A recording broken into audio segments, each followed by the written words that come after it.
लेकिन वो हमने क्या नहीं किया। जितना फोकस विक्रम सिंह साहब आरोपियों पर होना चाहिए, दोषियों पर होना चाहिए, उतना ही फोकस उन पुलिसिया जो भी महकमे का वहां पर मौजूद था उन पर होना चाहिए। कार्रवाई कीजिए अगर आपका कनाइवेंस नहीं है उनके साथ, तो सरकार सख्त कार्रवाई करे पुलिस वालों के खिलाफ। डीएम को तो हाथरस वाले डीएम को आप जाकर आपने पोस्ट से हटाया है, दूसरी जगह उनका ट्रांसफर किया है। शलभ मनी जी, आप लोग गंभीरता नहीं समझते हैं। मिसाल काम करनी चाहिए ऐसे अधिकारियों के खिलाफ अगर आपके शय पर वो नहीं काम कर रहे हैं तो। लेकिन हाँ, अगर शय है तो फिर वो डीएम आराम से घूमता है, बावजूद इसके कि वीडियो था, वो परिवार पर दबाव बना रहा था कि मीडिया से बात मत करो, फिर भी आप लोगों ने उसको कायम रखा, नाक की बात बना ली इसे। और डीएम को अब जाकर आप लोगों ने रेगुलर ट्रांसफर में वहां से ट्रांसफर किया। ट्रांसफर, सस्पेंशन, ये कोई सजा है ऐसे मामलों में? ये तो वेकेशन है, जाओ छुट्टी पे आराम करो 1 महीने, फिर वापस आ जाना। देखिए आप एक वीडियो के आधार पर बैठ के अगर वहां इन्वेस्टिगेशन कर रही है तो मेरा कहना है कि इसके आधार पर कोई कार्रवाई नहीं तय हो सकती है। कार्रवाई इसके आधार पर हो रही है कि उत्तर प्रदेश में लोग देख रहे हैं कि हमने 400 से ज्यादा लोगों को बर्खास्त किया है। उत्तर प्रदेश के इतिहास में पहली बार 100 से ज्यादा लोग जेल जा चुके हैं और अपराधियों के खिलाफ तो ऐसी कार्रवाई हो रही है कि सुप्रीम कोर्ट के दरवाजे पर ये तमाम जो एक्टिविस्ट हैं वो रोते हुए पहुंचते हैं और कहते हैं गाड़ी पलट जाती है। उत्तर प्रदेश में अपराधी के साथ ऐसा हो रहा है। उत्तर प्रदेश में अब पुलिस वालों पर भी कर रहे हैं, हमसे ज्यादा बर्खास्तगी किसी ने नहीं की है। मैंने कहा इनके खिलाफ भी होगी, मैं कह रहा हूं इनके खिलाफ भी होगी। कब होगी? इनके खिलाफ भी होगी। जांच होने दीजिए, अगर ये दोषी मिलेगा तो मैं आपसे कह के जा रहा हूं कि ये भी जेल जाएगा। अगर इसके खिलाफ कार्रवाई में तमाम जांच में आएगा तो ये भी जेल जाएगा, क्योंकि ऐसे किसी व्यक्ति को हम डिफेंड करने के लिए नहीं बैठे हैं। त्रिपाठी जी, मैं कहता रहा हूं, तो आप देखिए तो कार्रवाई हुई है, कार्रवाई उसके बाद अंजना जी हुई है। आप जिन 2 प्रकरणों का जिक्र कर रही हैं वो सीबीआई के पास है। कौन सा पुलिस वाला जेल की सलाखों के पीछे है, मुझे बताइए। पुलिस ने जिन्होंने लीपापोती की उनमें से कौन पुलिस वाला जेल की सलाखों के पीछे है, बताइए।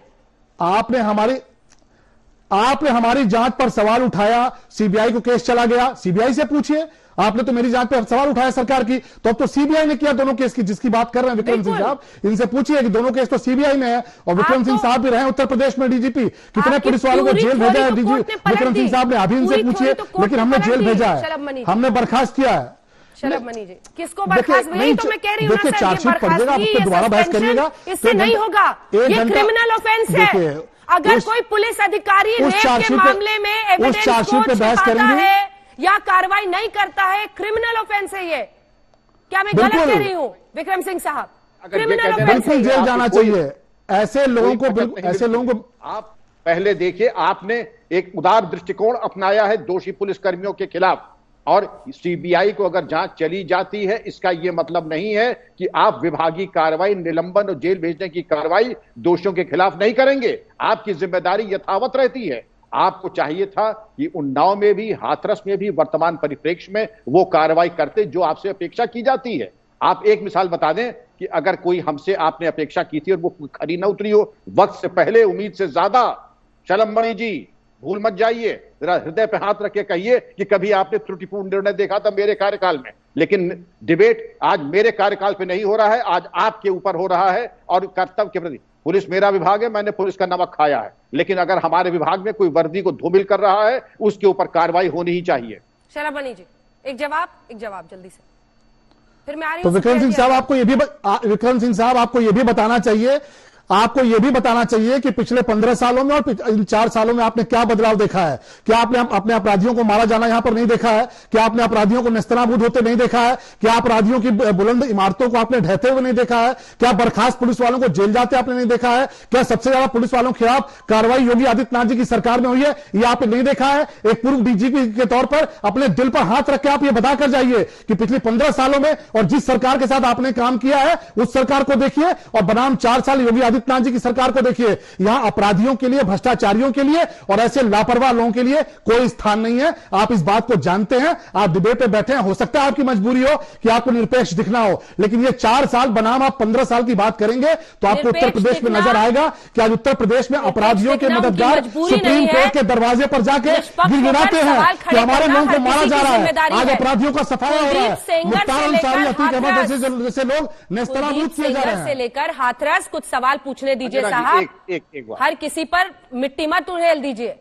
विक्रम जी जल्दी से एक लाइन में कमेंट। ये कहना चाहूंगा केवल एक, अंजना जी, कि मैं निष्पक्ष होने की मेरी कोई मजबूरी नहीं, मैं राजनीति में नहीं हूं, मेरा किसी से कोई लेना देना नहीं है। और जिस प्रदेश में 2 आईपीएस अधिकारियों के ऊपर पुरस्कार घोषित हो, उनको गिरफ्तारी ना हो, यह सही है। जो इस तरह से बुलडोजर आज यूपी में चल रहे हैं, वो कभी नहीं चले हैं। ये प्लस पॉइंट है यूपी पुलिस का। जिस तरीके से बाहुबलियों को नेस्तनाबूद कर रहे हैं, ये आपका प्लस पॉइंट है। लेकिन शलभ मणि जी, आपने गलत और भ्रष्ट पुलिस कर्मियों के प्रति एक उदार दृष्टिकोण है। कम से कम इतनी कृपा तो अपने ऊपर कर लीजिए। इन भ्रष्ट निकम्मे पुलिस कर्मियों के ऊपर इतना उदार दृष्टिकोण क्यों? इनको क्यों नहीं उन्हीं की तरह, बाहुबलियों की तरह इनका भी क्रियाक्रम आप कर देते हैं? क्यों इतना उदार दृष्टिकोण आप अपनाए हुए हैं इन निकम्मों के लिए, जो कि आप? ठीक है, सुप्रिया जी, अनुराग भदौरिया जी को देखिए। जी आ रही हूँ विक्रम सिंह साहब, लौट रही हूँ, अभी फौरन लौट रही हूँ। हमारे साथ जो बेटे हैं महिला के, वो भी जुड़ेंगे, उनसे भी बातचीत करेंगे, और इसी के साथ एडीजी लॉ एंड ऑर्डर की भी बातचीत आ गई, वो जल्दी से दिखाएंगे।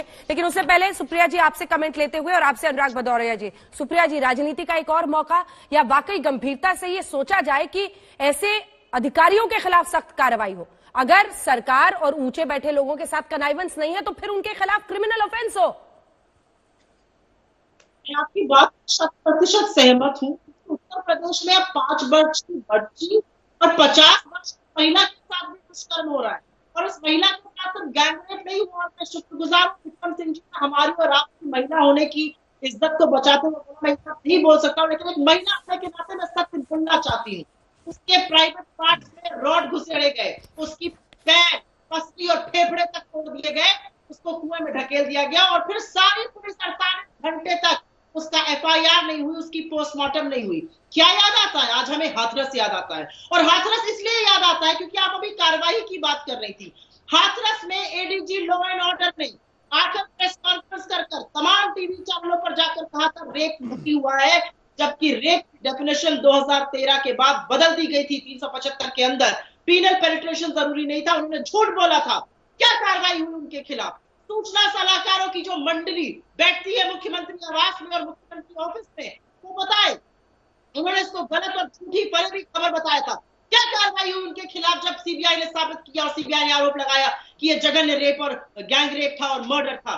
क्या कार्रवाई हुई उन बीजेपी प्रवक्ताओं के खिलाफ जिन्होंने बार-बार चैनलों पर जाकर विक्टिम शेमिंग की बात करी और ऑनर किलिंग तक का नाम दिया? क्या कार्रवाई हुई उन लोगों के खिलाफ?